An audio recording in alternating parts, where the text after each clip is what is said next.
Big win, big comeback. However, I think everybody's thinking about Miro Heiskanen right now. Hard not to. Yeah. I mean, I know it's because it's markstone. Everybody's going to think it's intentional. I'm not in that camp. But, yeah, it's a guy that you lean on 26, 27 minutes a night, plays in everything but penalty killing. And it's a tough one. And now we're going to, we'll wait and see what it is. And hopefully it's nothing. It looked, we all are kind of sitting here going, it doesn't look very good. But you know what? These guys are in great condition. And hopefully it's something minor, if it's anything of significance at all. So we'll just keep our fingers crossed for now. But that would be a big blow for Dallas. John, do you have the still shots of the Miro Heiskanen injury? I think we should probably just go right to that. It is the lead story, aside from Wyatt's heroics and the hat trick in the winner. Here's Miro. Rope hints there is contact with Hintz's stick in the left skate of Mark Stone. He pivots. You can see him trying to lean towards that left side, and he falls right into the knee and buckles. You can see the bend right there, Luds. That's the angle. We all know that's not a natural motion for a knee joint, and he immediately went down grabbing that left knee. Yeah, they're going to throw on ACL, MCL, and all that other kind of stuff. And when it bends in like that, it's not supposed to, And Stone's 6'3", 230-some pounds. Big guy. He's a big guy that comes down on him. And I don't know if with the stick and the skate really had much to do with it. I do think he was probably just initially trying to dive for the puck. And, the guy doesn't quit on any plays. But like I said, because it's Mark Stone, everybody's going to insinuate that it was intentional, and I don't believe it was. No, I don't think it was intentional. I think what you just said was perfect. It's a guy who makes weird plays like that. He doesn't give up. He works hard for every inch of the ice.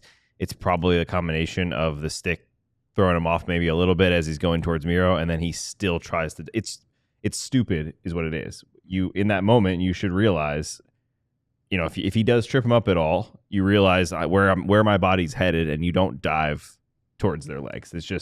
It's not intentional. I just think it's stupid. So, as we said, it's really clumsy. It's awkward. Yeah. It is a guy that's singularly focused on trying to make a play, which is part of what makes him such a very effective defensive forward and a problem. But in this case, an injury is involved, and that's why it makes it a little bit harder to take. It doesn't look good for Miro Heiskanen. We don't know anything yet. We'll find out more probably in a couple of days. But let's presume that he is not going to play against the Vancouver Canucks, and hopefully it's not as serious as it looks. How do you reshuffle this deck? We were talking about on our show yesterday about how you add to the group at the trade deadline. Now you have to try to reshuffle in the short term with the players that you have without Heiskanen. What does that look like to you? I think you can keep. I think you're going to put Essa with Lundqvist, and I think you keep Harley and Labuschagne together, and then you've got Matt Dumba, and you've got Brendan Smith, and you got Bischel. Whoever you want to go, you're fine. And again, this is why when I talk about playoffs all the time, you need to have 7, 8, 9 defensemen around because of little things like this. And you like to see these guys play with different partners during the course of the year because, the last thing you want is one of your top defensemen in the NHL going down. But if you're going to win championships, you got to overcome things like this. A lot of teams can't. But again, Miro's going to be back way before that. I'm not too concerned about that. Come on in. So anyway, you have to you just have to adapt. You have to adjust and adapt, and they'll have to do that in the short term if it's anything serious. The top three, as far as the usage, has been Miro, Harley, and Lindell. Yep.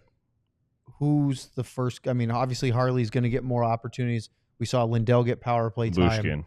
Labuschagne, I would imagine, would be the next guy there. Yeah. Is this a good time to see what Bischel has, or is it more of a let's ease him into that? You're going to have to because they're going to need him. We don't know the situation with Miro, but if it's longer than, a couple games, you're going to need him. I wonder the options like Luz was just saying, you do have Brendan Smith. I wonder if that becomes an option to move him back to the back end and call up a forward. They have options out there, but we were just saying Bischel hasn't done anything necessarily wrong. Nope. But I think we were, maybe unfairly, but we were expecting a little more as well. And I think that's what the team should be expecting right now at this point. Yeah, I think we're, from the way he started, and I'm not talking about the goal or anything like that, but it was like he was a presence. He was a presence around the front of the net. He was a presence on the wall. He always had a couple big hits. So I just think he's in that. I think he's in the mode where he just wants to be able to stay here. He doesn't want to make any big mistakes. And again, I think it's okay for what he's doing right now, because what'll happen is Elaine or Pete or somebody will say, okay, we need you to do more. We need you to do more. You know, instead of having to pull a player back, you can push them forward and say, hey, everything that you're doing now, we want you to get a little bit more involved, you know, offensively, like he did right in the beginning. He jumped up in a couple plays. So, yeah, and I'll be honest with you, I've liked Brendan Smith. I mean, tonight again, he had 3 shots on goal. He had 4 hits. You know, he does what he's supposed to do up there. I know he's not going to go and light anything up, but you know, you can use him out there, and it looks like, you know, you don't have any worries. I mean, it's always nice when a defenseman can play up there, because they're defensive minded. They want to be in the right place, and a lot of times the other night we saw him playing forward and he was breaking somebody up behind his own net. So you know that we're kind of weighted that way, and he can keep up, and you know, again, he's not going to score 20 goals to the end of the year, but he's just going to do his little piece. Would you guys like to hear what Mark Stone had to say about the incident? Yeah. According to Jesse Granger, who covers the Golden Knights for The Athletic, Mark Stone said the following after the game, quote, I go to reach to try and angle him out, and I'm not sure who it was that tripped me, and I fell forward. You never want to see guys get hurt, and I hope he's all right. I was trying to make a play and got tripped into him. And that's fair. I mean, because we got a shot of him looking at the iPad on the bench.